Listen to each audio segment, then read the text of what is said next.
You're looking so bright and beautiful. Say amen. Amen. Beautiful singing, amen? Amen? Wonderful, wonderful. I'm here to talk on the subject of the family.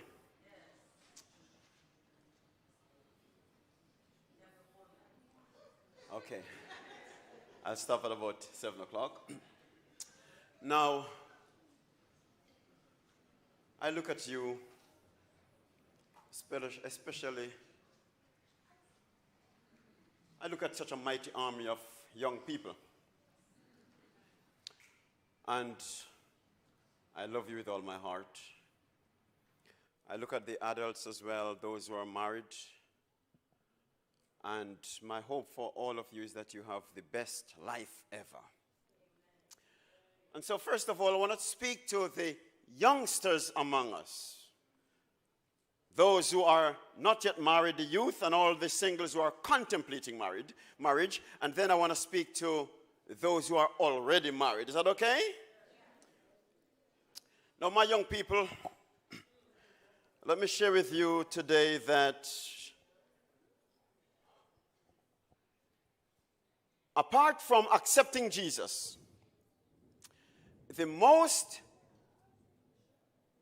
important decision you will ever make in your life is who you marry.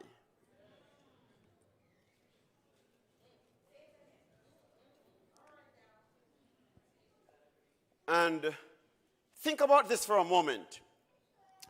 You spend the first 30 years of your life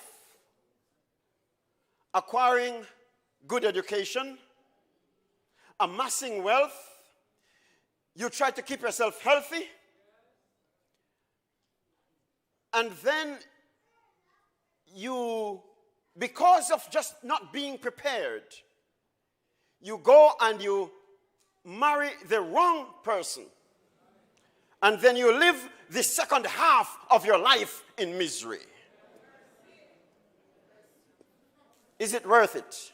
Because for a long time we underestimate the importance of preparation for marriage. And we say, oh, I want to have a happy marriage. And we fantasize about a happy marriage because when we were young, we dreamt of the bells and the gowns and the lights. And we say, oh, it's so wonderful if I could just have a great marriage. But friends, remember this. A good marriage doesn't just happen. A good marriage is about people. It is people that make marriage what it is. And so if you have a miserable marriage, it is because some miserable people make up that marriage. Is that clear? It is people that make marriage what it is. And if you are to have a happy marriage, you need happy people. So the place we begin in fixing marriage is fixing people. And so young people, before you get married, remember this. It is better to build a strong marriage than repair broken ones. And so it's important, youngsters, that you begin right. Watch this now. If you do it right, you'll discover that marriage is the closest thing to heaven on earth. But if you do it wrong, marriage is the closest thing to hell on earth. You cannot afford not to do it right. There are a few things to consider when you think about marriage. Are you with me? Number one, and take this seriously, friends, you must get premarital counseling.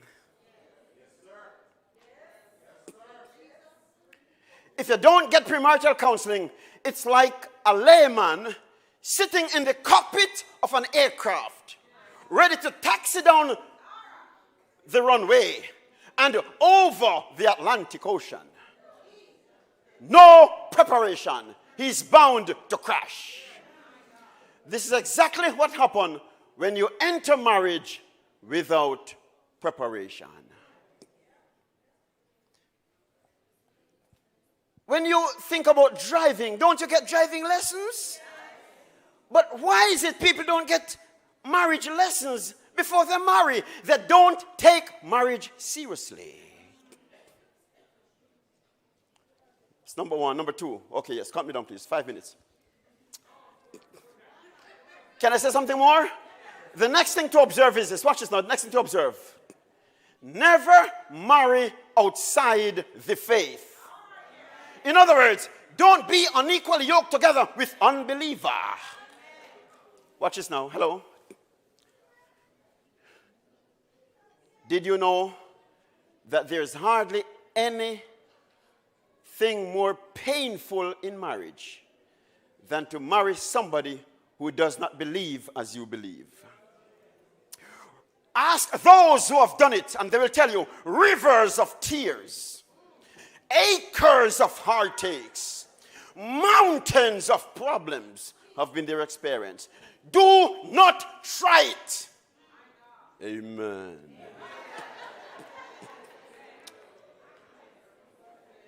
The next thing I want to say to you is this. As you contemplate marriage, another thing you must never do. Watch this. Are you with me? Do not engage in sexual activity before marriage. Are you with me?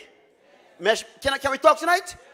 Watch this now. Number one, when you start engaging in sexual activity before marriage, did you know that it is one of the major causes of divorce? Number one. Number two, it blinds your ability to discern the person's true character.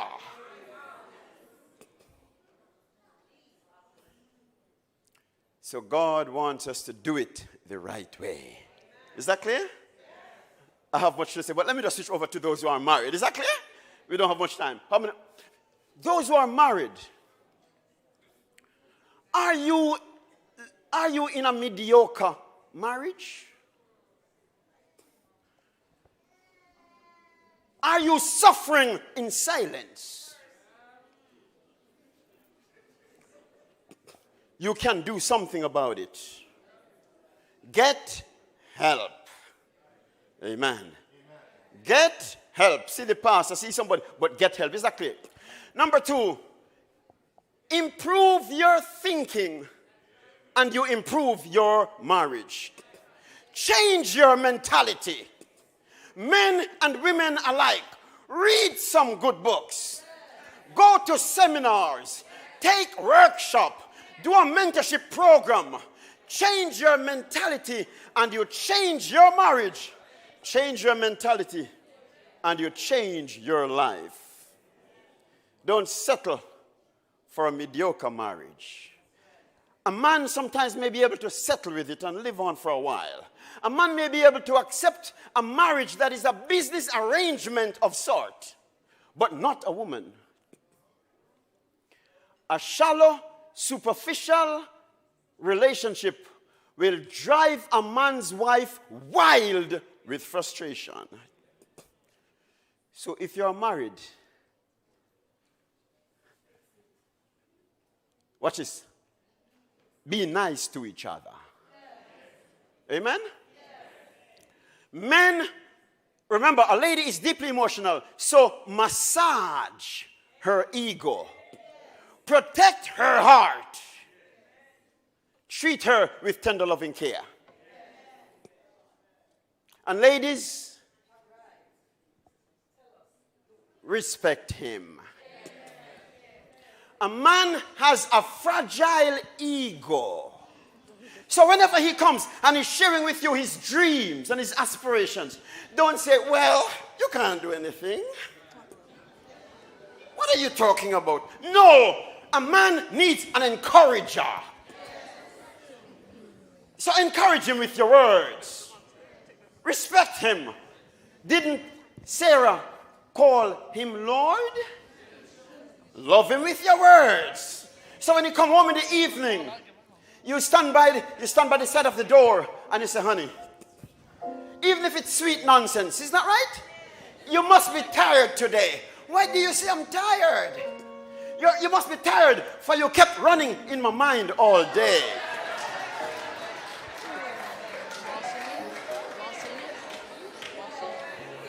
Ladies, love him with your words.